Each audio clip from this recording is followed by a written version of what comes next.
மீனுக்குருவி ஒரு சின்ன வீட்டில் வாழ்ந்துட்டு இருந்துச்சு. இருந்தாலும் அது தன்னோட குஞ்சுகளை ரொம்ப சந்தோஷமா வச்சிருந்துச்சு. மீனோட மகள் புஜ்ஜு குருவிக்கு உடம்புல சத்து பத்தாம இருந்தது.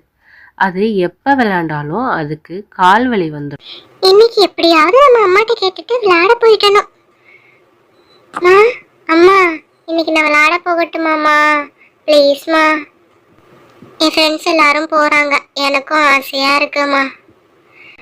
புஜ்ஜி, உன் ஃப்ரெண்ட்ஸ் எல்லாம் போனாலும் உனக்கு தானே கால் வலி வருது. நீ ஹெல்த்தியா சாப்பிட்டீங்கன்னா நான் உன்னை விளையாட அனுப்புறேன். இனிமே நீங்க கொடுக்குற எல்லா ஹெல்த்தி ஃபுட்டையும் நான் சாப்பிட்றேம்மா. ப்ளீஸ்மா, விளையாட போயிட்டு வந்துடுறேம்மா. சரி, ஓகே, நீ போயிட்டு வா. போயிட்டு வந்துட்டு எனக்கு கால் வலிக்குது கை வலிக்குதுலாம் வந்து அழக்கூடாது, சரியா? சரிம்மா, ஓகேம்மா அப்படின்னு சொல்லிட்டு புஜ்ஜு குருவி விளையாட போணுச்சு. இவன் வந்து இன்னைக்கு என்ன பாடுபடுத்த போறாளோ அப்படின்னு ஒரே கவலைப்பட்டுட்டு இருந்துச்சு மீனும். புஜ்ஜு குருவி தன் நண்பர்களோட ரொம்பவே ஜாலியாக விளையாட போணுச்சு. தன் நண்பர்கள் ஒரு பிளே கிரவுண்டில் ஜாலியாக சிரித்து விளையாடிக்கிட்டே இருந்தாங்க. அங்கே மயில், கிளி, புறா அப்படின்னு சொல்லிட்டு நிறைய பேர் விளையாண்டுட்டு இருந்தாங்க. அவங்க விளையாடுறத ரொம்பவே ஜாலியாக வேடிக்கை பார்த்துட்டு இருந்துச்சு. ஆனால் புஜ்ஜு குருவியால் ரொம்ப நேரம் விளையாடவே முடியலை. ரொம்பவே அதுக்கு கால் வலி வர ஆரம்பிச்சிருச்சு. புஜ்ஜியோட நண்பர்கள் எல்லாம் விளையாடிட்டு அவங்களோட வீட்டுக்கு போயிட்டாங்க. ஆனால் புஜ்ஜு குருவியால் சந்தோஷமாக விளையாட முடியலையேன்னு ஃபீலிங்ஸ் இருந்துக்கிட்டே இருந்துச்சு. சரி, நம்ம இதை போய் நம்ம அம்மா கிட்ட சொல்லலாம் அப்படின்னு நினச்ச புஜ்ஜு குருவி அந்த இடத்துலேருந்து பறந்து போய் தான் வீட்டுக்கு போணுச்சு. வீட்டுக்கு போனதுமே அம்மாவை கூப்பிட்டுச்சு. அம்மா, அம்மா. என்னடா புஜ்ஜி, வந்துட்டியா? இன்னைக்கு எப்படி இருக்கு உன் உடம்பு? பரவாயில்லையா அப்படின்னு மீனு கேட்டுச்சு. மீனு கேட்டதுமே புஜ்ஜி, அம்மா இல்லம்மா, இன்னைக்கு எனக்கு எப்போதும் போலவே தான் கால் வலிக்குது. ஏதாவது பண்ணுங்கம்மா, எனக்கு ரொம்ப கால் வலி நாளுக்கு நாள் அதிகமாகிக்கிட்டே இருக்குமா அப்படின்னு ரொம்பவே அழுதா புஜ்ஜி. நம்ம குழந்தையோட கால் வலிக்கு ஏதாவது பண்ணணும் அப்படின்னு யோசிச்ச மீனும் காய்கறி மார்க்கெட்டுக்கு போனா. அங்க வழக்கம் போல கிளி காய்கறி வித்துட்டு இருந்துச்சு. அந்த கிளிக்கிட்ட போய், கிளியக்கா, கிளியக்கா, நாளையிலேருந்து எங்கள் வீட்டுக்கு டெய்லி காய்கறி கொடுத்துருங்க கிளியக்கா. என் பொண்ணுக்கு வெஜிடபிள் சூப்ஸ்லாம் கொடுக்கணும். அவளுக்கு ரொம்ப கால் வலியாக இருக்கா, அதனால தான். டெய்லி கொடுத்துறீங்களா? அப்படியா வேணும்? ஆமாம் ஆமாம், கால் வலிக்கு அதிகமாக காய்கறி எல்லாம் சேர்த்துக்கோங்க. கால் வலின்னு கிடையாது, எப்போதுமே நம்மளோட சாப்பாட்டில் அதிகமான வெஜிடபிள் சேர்க்கணும். அப்போதான் நமக்கு அதில் உள்ள சத்துக்கள்லாம் கிடைக்கும். உன் பொண்ணு தான் எல்லாத்தையும் ஒதுக்கி ஒதுக்கி வச்சுட்டு சாப்பிட்றாளே, அப்புறம் எப்படி சத்து கிடைக்கும்? சரி சரி, நீ ஒன்றும் கவலைப்படாத. நாளையிலேருந்து காலையிலேயே உங்கள் வீட்டுக்கு நான் காய்கறிகள் கொண்டு வந்து ஃப்ரெஷ்ஷாக கொடுத்துட்றேன். நீங்களும் வெஜிடபிள்ஸ்லாம் சாப்பிடுவீங்க அப்படின்னா கமெண்ட்டில் எஸ்ன்னு கமெண்ட் பண்ணுங்கள். அப்படி சாப்பிட மாட்டீங்க அப்படின்னா நோன்னு கமெண்ட் பண்ணுங்கள். இன்னும் நம்ம சேனலில் சப்ஸ்கிரைப் பண்ணலைன்னா சப்ஸ்கிரைப் பண்ணிட்டு பாருங்கள் அப்படின்னு சொன்னதும் அங்கேருந்து கிளம்புனா மீனும். அடுத்தது மீனும் பல வியாபாரம் பண்ணுற இடத்துக்கு போனான். அதுவும் ஒரு மார்க்கெட் தான். அந்த இடத்துல புறா பல வியாபாரம் பண்ணிட்டு இருந்துச்சு. புறா அண்ணன், நல்லா இருக்கீங்களா? நல்லா இருக்க மீனு, ரொம்ப நாளாச்சு இந்த பக்கம் வந்து. ஏன் வரவே மாட்டேங்கிற? இல்ல, எங்க நேரமே இல்ல. என் குழந்தைய பாத்துக்கிறதுக்கே எனக்கு நேரம் சரியா இருக்கு.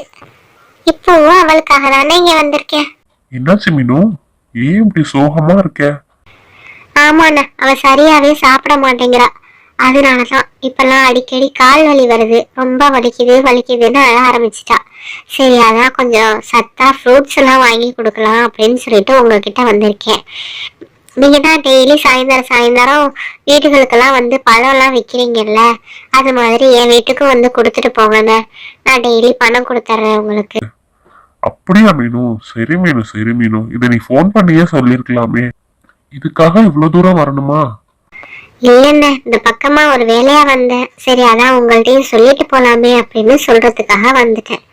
சரிண்ண, நான் அப்ப கிளம்புறேன். சரிம்மா, போயிட்டு வாமா. அந்த இடத்துல இருந்து புறப்பட்டு போன மீனும் அடுத்து பால்காரர்கிட்ட போனான். பால்காரண்ண, என் பொண்ணுக்கு டெய்லி 1 லிட்டர் பசும்பால் கொடுத்துருங்க. நல்ல திக்கான பாலா வேணும். அதுக்காக தான் உங்ககிட்ட வந்திருக்கேன். அப்படியாம்மா, சரிம்மா, டெய்லி கொண்டு வந்து கொடுத்துறேன். நான் எப்போதும் உங்க தெருவுக்கு நான் பால் வைக்கிறதுக்கு வருவேன். அது மாதிரி நான் உங்க வீட்டுக்கும் சேர்த்து கொடுத்துறேன். ரொம்ப தேங்க்ஸ்ண்ணா. மீனு, ஒரு நிமிஷம் மீனு. நம்ம குழந்தைகளுக்கு கைவலி கால்வலிலாம் வராம இருக்கணும்னா பழம் காய்கறிகள் கொடுத்தா மட்டும் பத்தா, நிறைய சிறுதானியங்களும் பயறு வகைகளும் கொடுக்கணும். அதையும் உணவுல அதிகமா சேர்த்துக்கோ. சரிங்க, நான் அப்படியே பண்றேன். அடுத்த நாள் பொழுது விடிந்தது. பொழுது விடிஞ்சதுக்கு அப்புறம் காலையிலேயே கிளி காய்கறிகளை எடுத்துட்டு வந்துச்சு. மீனு, மீனு, காய்கறி கொண்டு வந்திருக்கேன் மீனு, வெளியில வா மீனு. கிளியோட குரலை கேட்டுட்டு மீனுவும் வெளியில வந்தா. அக்கா வந்துட்டீங்களா? கரெக்டான டைமுக்கு தான் வந்திருக்கீங்க. நான் சமைக்கிறதுக்கு டைம் ஆச்சு அப்படின்னு மணியை பார்த்துட்டே இருந்தேன். நீங்களும் கரெக்டா வந்துட்டீங்கக்கா. சரிக்கா, இன்னைக்கு காய்கறிகளை நான் எடுத்துக்கிறேன் அப்படின்னு சொல்லிட்டு காய்கறி வாங்கிட்டு பணத்தை கொடுத்தா மீனு. அதுக்கப்புறம் சாயந்தர நேரம் வந்தது. சாயந்தர நேரத்துல புறா அண்ணன் பழம் வைக்க வந்தாரு. மீனு, பழம் கேட்டிருந்தியே, உனக்காக தான் பழம் எடுத்துட்டு வந்திருக்கேன். பாக்கி எல்லாத்தையும் வித்துட்டேன். நீ கேட்டியே அப்படின்னு சொல்லிட்டு இதை நான் எடுத்து வச்சு உனக்கு கொண்டு வந்திருக்கேன் மீனு. அப்படியா அண்ணன், ரொம்ப நன்றிண்ணே அப்படின்னு புறா கிட்டேருந்தும் பழத்தை வாங்கிக்கிட்டு புறாவுக்கும் பணம் கொடுத்தா. பணம் வாங்கிக்கிட்ட புறா அங்கிருந்து கிளம்பி தான் வீட்டுக்கு போனுச்சு. அடுத்தது பால்கார அண்ணனும் வந்தாரு. மீனு, பால் கேட்டிருந்தியம்மா, இன்னையில இருந்து டெய்லியும் கேட்டிருந்தேல்ல, அதான் உனக்கு இன்னைக்கு கொண்டு வந்திருக்கேன். இந்தம்மா நீ கேட்ட 1 லிட்டர் பால். சரிண்ணே, பால் காசு மொத்தமா மாச கடைசியில கொடுத்துறேண்ணே அப்படின்னு மீனு சொன்னா. சரிம்மா சரிம்மா, நான் மாச கடைசியில மொத்தமா சேர்த்து பணம் வாங்கிக்கிறேன் அப்படின்னு சொல்லிட்டு பால்கார அண்ணனும் வீட்டுக்கு போயிட்டாரு. மீனும் தன் குழந்தைக்கு பால் காய்ச்சி கொடுக்கலாம் அப்படின்ட்டு பால் எடுத்து பார்த்தா. பால் ரொம்பவே தண்ணியா இருந்துச்சு. என்னது, பால் இவ்வளோ தண்ணியா இருக்கு? நம்ம திக்கான பால் தானே கேட்டிருந்தோம். சரியா காதுல வாங்கலையோ? சரி, நாளைக்கு அவர்கிட்ட சொல்லணும். அடுத்த நாளும் பால்கார அண்ணன் பால் கொடுக்க வந்திருந்தாரு.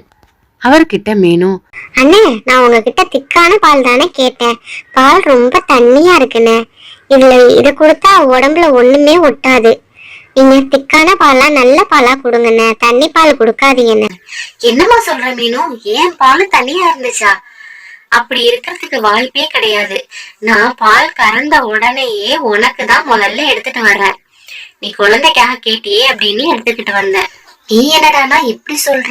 நான் உனக்கு மட்டும் இல்ல, யாருக்குமே தண்ணி கலந்து பால் கொடுக்கவே மாட்டேன் மீனு. இல்லண்ணே, உண்மையிலேயே பால் ரொம்ப தண்ணியா தான் இருந்துச்சு. நீங்க வேணா இன்னைக்கு செக் பண்ணி பாருங்க அப்படின்னு இன்னைக்கு வந்த பாலை கொடுத்தா மீனு. இன்னைக்கு உள்ள பாலும் ரொம்பவே தண்ணியா இருந்துச்சு. இது எப்படி நடந்துச்சுன்னு எனக்கே தெரியல மீனு. என்னை ரொம்ப மன்னிச்சுக்கோ. நான் கறந்த பாலை உடனே தான் உனக்கு கொண்டு வந்து கொடுக்கறேன். ஆனா எப்படி தண்ணி ஆகுதுன்னு எனக்கு தெரியலையே அப்படின்னு சொல்லிட்டு கவலைப்பட்டுக்கிட்டே பால்கார அண்ணன் போனாரு. அடுத்த நாள் பால் கறந்து வச்சுட்டு பால்காரன்னு இன்னைக்கு எப்படியாவது இந்த பால் எப்படி தண்ணியா மாறுது அப்படின்னு நம்ம கண்டுபிடிச்சிடணும் அப்படின்னு சொல்லிட்டு ஒரு இடத்துக்கு பின்னாடி ஒளிஞ்சிருந்தாரு. அப்போதான் அந்த திருட்டுக்காக அங்க வந்துச்சு. அப்பாடா, பால்காரன் போயிட்டான். இன்னைக்கு நம்ம வேலைய ஆரம்பிச்சிட வேண்டியதான். பால் கறந்த உடனே அந்த திருட்டுக்காக என்ன பண்ணும்னா டெய்லியும் அந்த பாலை குடிச்சிரும். பாலை குடிச்சிட்டு அந்த பால் இருந்த அளவுக்கு அந்த பால் குண்டான்ல தண்ணியை ஊத்தி கலந்து வச்சுட்டு போயிடுச்சு.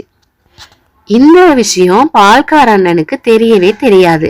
ஆனா இன்னைக்கு ஒளிஞ்சிருந்து கவனிச்சதுனால அவரு காகத்தோட திருட்டு வேலைய கண்டுபிடிச்சிட்டாரு. ஓஹோ, இதான் விஷயமா?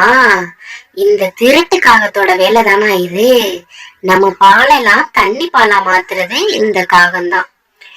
இத இன்னைக்கு ஒரு வழி பண்ணிடணும். இது இன்னைக்கு உயிரோடவே விடக்கூடாது.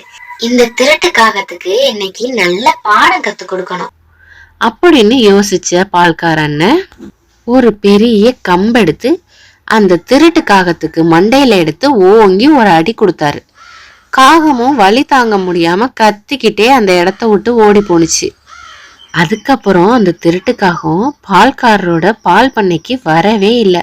அவரோட பாலும் தண்ணியா மாறல, ரொம்பவே திக்கான பாலா மீனுவுக்கு கொடுத்தாரு.